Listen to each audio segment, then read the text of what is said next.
बिस्मिल्लाहिर्रहमानिर्रहीम। कल वज़ू के फ़राइज़ बताए थे कि फ़राइज़ वज़ू 4 है। नंबर 1 पर चेहरे का धोना, नंबर 2 पर दोनों हाथों को धोना, नंबर 3 पर टखनों को धोना और नंबर 4 पर सर का मसा करना।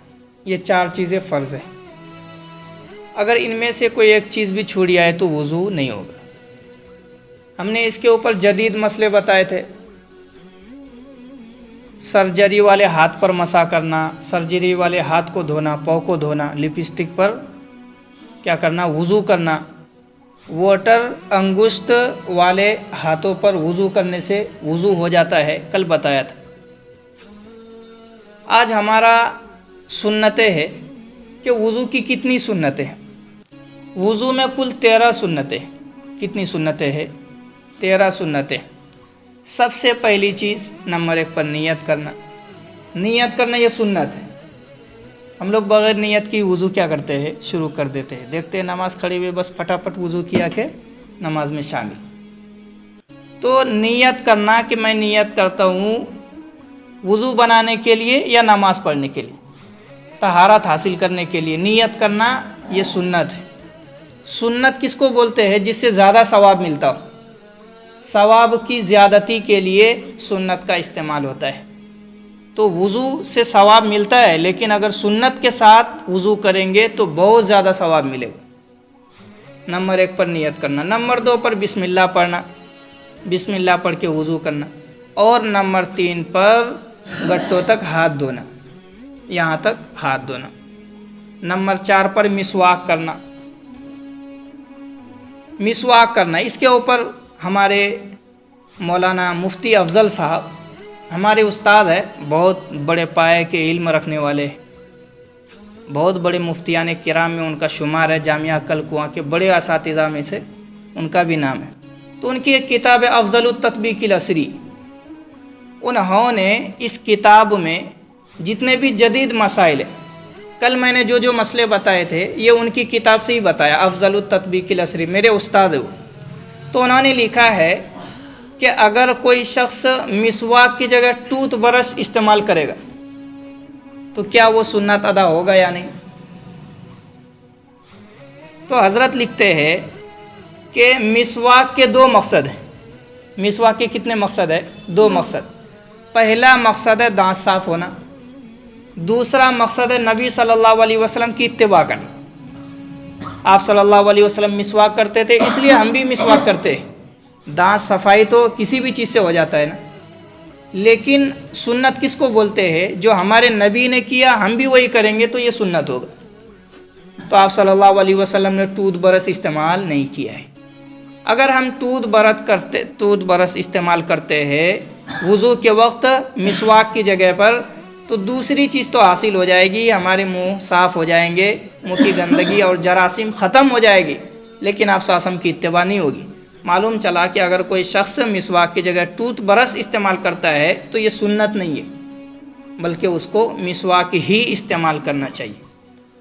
दूसरी बात उलमा ने लिखा है कि अगर मिसवाक नहीं है तो उसको अपने उंगलियों से दाएं और बाएं तरफ मलना चाहिए, जिससे गंदगी दूर हो जाए। ये भी इससे भी साफ़ हो जाता है। कितने नंबर पर था? ये 4 नंबर पर है। नंबर 5 पर 3 मरतबा कुल्ली करना, ये सुन्नत है। फिर नंबर 6 पर 3 मरतबा नाक में पानी डालना। और नंबर 7 पर दाढ़ी का खिलाल करना। दाढ़ी की 2 किस्में, किसी को थोड़ी थोड़ी दाढ़ी आती है और किसी को घनी दाढ़ी आती है। किसी को आता ना पूरा भरा हुआ दाढ़ी, घनी दाढ़ी बोलते हैं उसको, और किसी को हल्की फुल्की दाढ़ी, जैसे मेरी है, इसको बोलते हैं हल्की फुल्की दाढ़ी। और किसी की बहुत ज़्यादा दाढ़ी आती। तो जिसको बहुत ज़्यादा दाढ़ी आती है बेचारा, वो जब वज़ू करता है तो अंदर तक पानी नहीं पहुंचता है, तो वो परेशान होता है, मेरा वज़ू हुआ या नहीं हुआ, है ना। तो इस बारे में वो परेशान रहता है। दाढ़ी का खिलाल करना ये अलग सुन्नत है। ऐसा दाढ़ी का खिलाल करना क्या है? अलग सुन्नत है। अगर किसी की हल्की फुल्की दाढ़ी है, थोड़ी बहुत है, हल्की फुल्की किसको बोलते हैं? जैसे इसकी है, यानी दूर से देखने पर उसका चमड़ा नज़र आ जाए अंदर का, इसको बोलते हैं हल्की फुल्की दाढ़ी। और घनी दाढ़ी बोलते हैं दूर से देखने पर उसके अंदर की जो जिल्द है, چمڑا ہے وہ نظر نہ آئے اسے بولتے گھنی داڑھی. گھنی داڑھی میں اگر وہ شخص اوپر سے مسح کر لیتا ہے, اندر پانی نہیں بھی پہنچتا ہے تو بھی اس کا کیا ہو جائے گا, وضو ہو جائے گا. مسئلہ ہے جدید مسئلہ ہے, اگر کوئی شخص خضاب لگایا ہوا ہے نا, خضاب لگاتے ہیں نا داڑھی کو کالے کرنے کے لیے, داڑھی کو لال کرنے کے لیے خضاب لگاتے ہیں, تو خضاب کی صورت میں کیا وہ مسح کرے گا, کیا وہ کھلال کرے گا تو اس کی سنت ادا ہوگی یا نہیں؟ تو یہاں سے لکھتے ہیں ہمارے مفتی افضل صاحب لکھتے ہیں کہ سنت ادا ہو جائے گا, کیونکہ خضاب میں کوئی جلد نہیں ہوتا ہے. خضاب یہ ایک مہندی کی طرح ہے. مہندی اگر کوئی سر پر لگا لے اور وہ غسل کرے تو پانی پہنچتا یا نہیں, ایسے ہی داڑھی میں اگر اس نے خضاب لگایا ہے اور وہ مسح کرتا ہے, داڑھی کا کھلال کرتا ہے, تو یہ سنت ادا ہو جائے گی اس کی. کیا معلوم چلا کہ خضاب والی داڑھی پر مسح کرنے سے, کھلال کرنے سے سنت ادا ہو جائے گا. نمبر 7 پر. اور نمبر 8 پر ہے پورے سر کا مسح کرنا, چوتھائی سر کا مسح کرنا. سر کا چوتھائی سمجھتے ہیں, یعنی پورا جو سر ہے اس کے 4 حصے بنا دو, ایسے کر کے 4 حصے بناؤ, بس ایک حصے میں ایسے کر لیا تو سر کا کیا ہو گیا, مسح ہو. پورے سر کا مسح کرنا یہ الگ سنت ہے, پورے سر کا مسح کرنا الگ سنت. پھر نمبر یہ 8 پر تھا. نمبر 9 پر کانوں کا مسح کرنا, کان کا مسح کرنا یہ الگ سنت ہے. نمبر 10 پر ہاتھ کا کھلال کرنا, انگلی کے, ہاتھوں کی جو انگلی ہے اور پیروں کے جو انگلی ہے اس میں کھلال کرنا, یہ بھی کیا ہے, سنت ہے. اور نمبر 11 پر ہے پے در پہ وضو کرنا. پے در پہ وضو کرنا مطلب کوئی ایسا ہوتا ہے کہ منہ دھویا, ادھر کھیلنے کے لیے چلا گیا, کچھ کام کرنے کے لیے چلا گیا, پھر منہ سوکھ گیا, پھر ہاتھ دھویا, پھر ادھر ادھر کچھ کرنے لگ گیا, پھر پاؤں دھو رہا ہے, تو ایسے وضو ہو جائے گا. لیکن پے در پہ وضو کرنا یہ سنت ہے. پے در پہ مطلب مسلسل وضو کرنا, لگاتار چہرہ دھویا, پھر ہاتھ دھویا, پھر پیر دھویا, لگاتار کرنا, ادھر ادھر گھومنا نہیں, سوکھنے نہیں دینا ہے اس کو. اور نمبر 12 پر ترتیب وار وضو کرنا.